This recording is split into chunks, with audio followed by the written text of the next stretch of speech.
If you need a quick and easy way to complete the Terminus Easter egg, I'm your fucking guy right here, and I'm jumping right into it. First things first, obviously you gotta get the power on. Just do this gen right here right when you spawn in. Take your knife out, just tear some cheeks up. 15 seconds, easy money.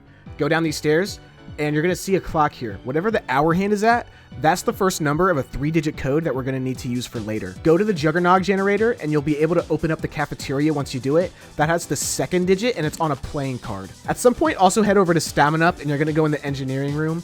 This number on the sign right here is the third one. And at this point, I usually just type the code in chat so I don't forget it, because my attention span fucking sucks. Keep taking the path down to the biolab, and you're gonna turn the final gen on. And that's when you're going to get moist and bring up the platform that has Pack-a-Punch. Now you're going to get Deadwire on your gun, and the only reason I'm telling you to get that shitty-ass weapon mod is so that you can shoot these power boxes that are up on the platform as you ascend. And you're going to follow the current up over the wall by Juggernog. A door's going to open here, and the zombie's going to drop her vape once you put a bullet in her fucking melon. Now you've got to turn on 3 laptops. One of them is outside Quick Revive, the other's on the opposite side right by Stamina Up, and then the last one is beneath the C-Tower. Head right up the C-Tower, since you're already there, and there's going to be a suitcase with a yummy little snack hanging off it. You're going to ignore the yummy little snack, unfortunately, and take this component instead. It's to the Wonder Weapon. You're going to dodge the vermin that spawn, and you're going to head down to the secret room you opened earlier. And I'm not even fucking trolling, bro. This shit's... You have to do algebra. You have to do algebra to crack the code to the computer. I respect this so fucking much. Like, imagine being, like, 11, and you have to look up a fucking, like, math textbook just to play the game. Treyarch said, fuck them kids, bro. I love it. Once you crack the code, you just have to wait 2 rounds or so for the data to upload, and then you're going to go back, grab it, and you're going to hop on a boat. Now you're going to go to Crab Island right here. You'll know it's the right island because its glowing orb will be orbing all over the place. Place your component under the orb now, and an event's going to start. A zombie's going to start glowing, and you just got to kill them, pick up the orb, bring it back to the orb. It's really, really easy if you kill them right next to it. It sometimes takes me like literally 10 seconds to do this. In typical Treyarch fashion, though, they made it so that you have to do it 3 times the exact same way. That's so fun and cool. So the blue orb's going to start flying away. You're going to follow that direction to the next island, and it'll have a green orb. And you're going to do literally the same exact thing. You're going to chase the orb after that one once it turns purple, and then you're going to pick up the component once you finish that one. That's the final component of the Beam Smasher. You can go build it in the secret room now. And bro, I had shit running down my leg right here, dude. How did I not fucking die, by the way? Once you've got a Beam Smasher, start looking for a tentacle trapdoor with a playing card underneath it. There are a few in the biolab and some by Juggernog. You're going to throw the mouth demon that comes out of it when you activate it, and the Beam Smasher is going to have it drop a hard drive. Now you're going to take it up to Peck, and he's going to look at it and do some smart shit. He's going to tell you to go unlock a dude trapped in the center of the biolab. It's Maya's brother, actually. Now you're going to use the code that you found before to free bro. He's going to want to thank you by wanting to fucking eat you, by the way, so just make sure you sprint ahead of him, beam him down on the glowing heads, and repeat until he's dead. It's honestly really easy if you have Pack-a-Punch and Stamina. Now, once Maya puts down the family dog, you're going to go and jump right in the water and find a key card that's somewhere in there. It's going to let you unlock the ladder hatch in the broken undersection of the ship here. Now you're going to grab the node connector that's right here, and it's going to trigger a survival event. It's 4 waves of like 10 zombies or so, but like I said, super tiny space, so don't get cornered and don't get fucked. Now you just got to take the node connectors and use them to repair some cables. One of the 3 areas it can spawn in is actually the island right next to the ship. So just check that one first before you head out, and if it's missing a connector, that's literally like you can just repair it right there, and then you're done with one of the 2. The other spots are the underground tunnel with Speed Cola is right next to the machine, and the ground underneath the C-Tower. All right, we're actually 1 step away from the boss now, so now you just have to head up to Peck.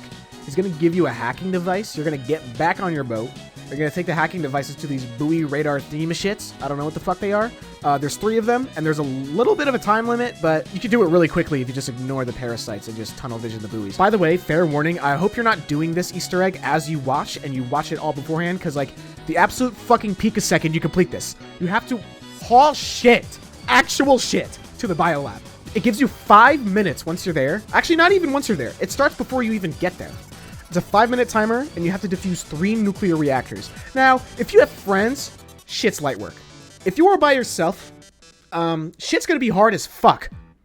You need some kind of distraction, but a problem I faced because I was just prestiged, I had no monkeys I could craft. I had no distractions I could craft, period. I had no decoys. I had no Aether Shroud, so it really fucking sucked doing it without distractions. I couldn't do it. I could only find a gobblegum named Idle Eyes that was able to help me, plus getting Aether Shroud as my permanent unlock.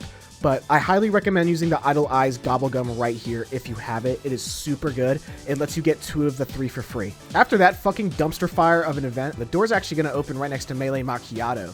That's going to be how you get to the boss fight. Now, this boss has a fucking wicked amount of health. So if you don't have like a triple packed gun, this shit's going to take forever.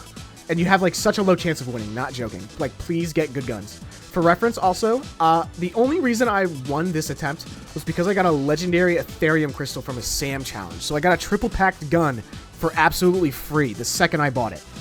Also, I opened the box a total of, I counted, 71 times. During all of the attempts I did for this Easter egg, guess how many times the ray goes? 0. That shit dropped 0 times. I got the Wonder Weapon as my first weapon twice out of the box once. No ray gun. Fuck you. Now it's fucking Cthulhu time, bro. So he has a melee attack that basically just smashes the center of whatever side he's looking at. The arena is a bit of a square, so if you just keep running around in a circle, he's going to keep following you by going underneath the water and back up. So if you just keep running, he's not really going to have any window to attack you. The zombies around you will be annoying, but you'll be able to shoot his weak points whenever you want, as long as you have a lot of space in between the zombies and you're killing them at a decent rate. The only real thing that changes during this fight are the elements that he transforms into. At some point he turns into poison, and every time he changes forms, by the way, his weak spots change. Like they're on different parts of his body, so just make sure you're paying attention to the glowing areas. That's the only place you need to focus your shots. When he's at a third of his health, he's gonna do this like super fucking bougie fancy ass transformation where he's got energy and shit. If you aren't behind cover when he charges up this like energy attack that he has here, I heard you literally insta-die. I've never been hit by it, but I heard it insta-kills you. So yeah, just don't get hit, Lamau. I don't know what else to tell you. I'm fucking sorry. I'm really sorry. I just stayed behind the cargo boxes and I slowed down the zombies with my beam smasher. The alternate click just slows them down instead of killing them.